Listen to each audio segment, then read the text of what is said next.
Bonjour à tous et bienvenue dans le sud du Mexique, dans la province de Chiapas. Aujourd'hui, nous sommes à la Finca Guadalupe Zaru, la ferme de café qui produit notre actuel 1936.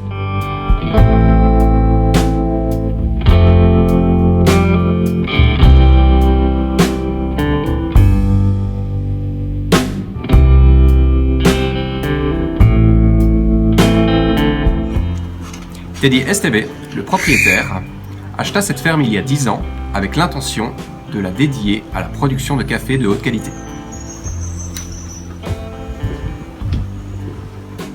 Le nom Guadalupe Zaru vient de Guadalupe, une figure emblématique catholique au Mexique, et de Zaru, qui veut dire jaguar en ancien langage maya. Le domaine est en fait composé de 3 fermes, Guadalupe Zaru, Chanrul et La Gloria, qui totalisent en tout plus de 400 hectares de production de café.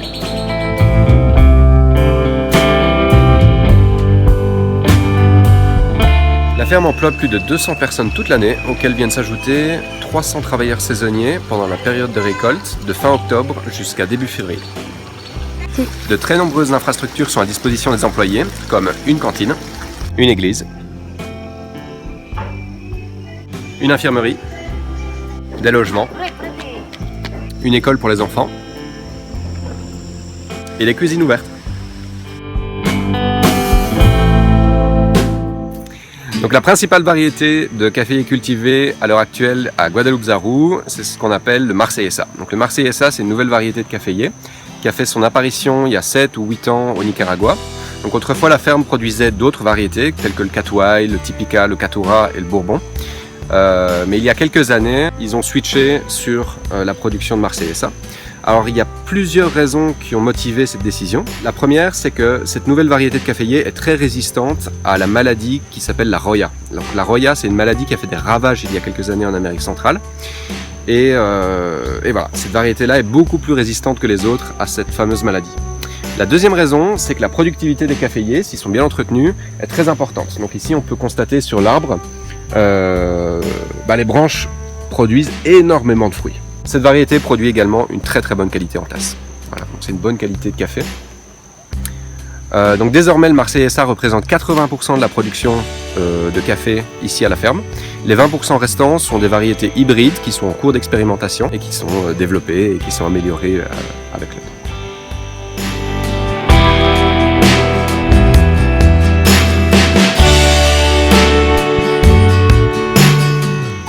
Commence à mûrir.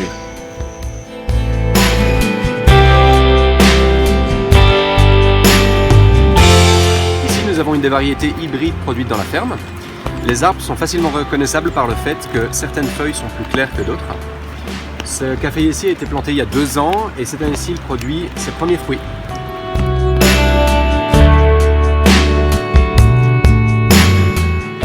Il pleut pratiquement tous les jours à Chiapas. Et derrière moi, vous pouvez voir la Finca Guadalupe Zaru qui s'étend jusque tout là-haut dans les collines.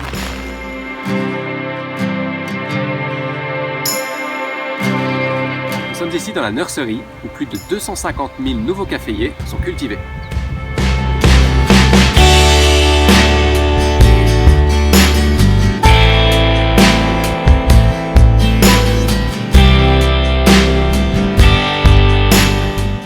Après 5 ans, les caféiers perdent de leur productivité.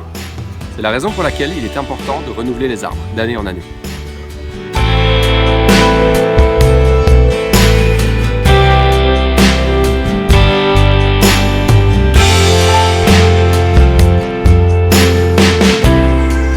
Je vous invite aujourd'hui à vous faire découvrir les différentes étapes qui sont nécessaires à la production de ce délicieux café.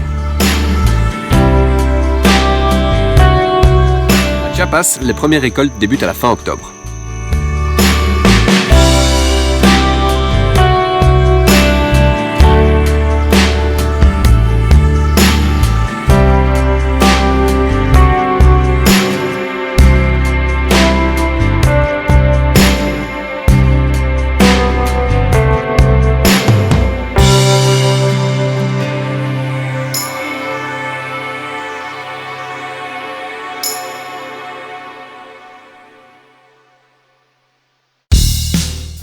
Nous sommes ici au Beneficio humide.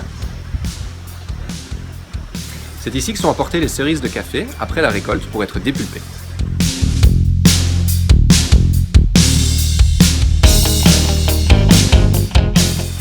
Une fois que les cerises ont été récoltées et amenées au bénéficio, elles devront passer par différentes machines. La toute première, c'est celle-ci. Les cerises sont récupérées depuis le réservoir et sont amenées dans les tamis.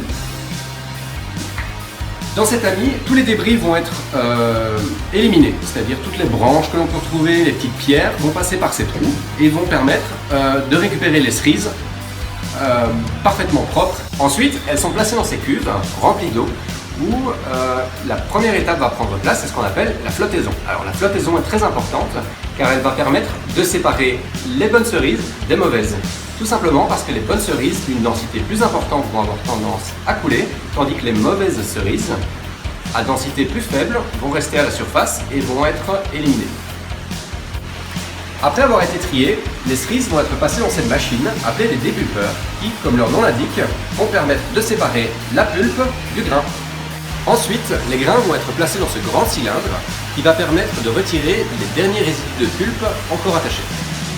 Les grains sont ensuite placés dans ces grandes cuves remplies d'eau pour fermenter pendant 24 à 48 heures.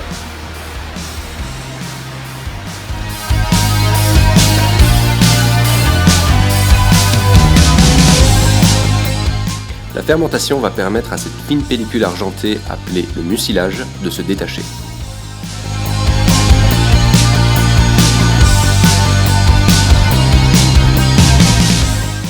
L'eau utilisée pour le lavage du café est recyclée et réutilisée à plusieurs reprises. Une pratique très écologique. Après avoir fermenté, les grains, toujours englobés d'une fine peau appelée la parche, vont être amenés ici pour être séchés.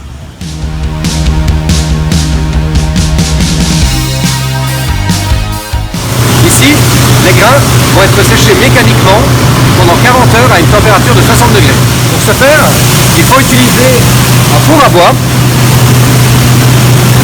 qui va permettre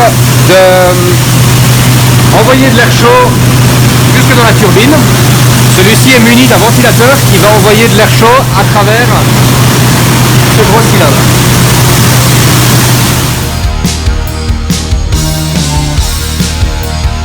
Voici des lits africains.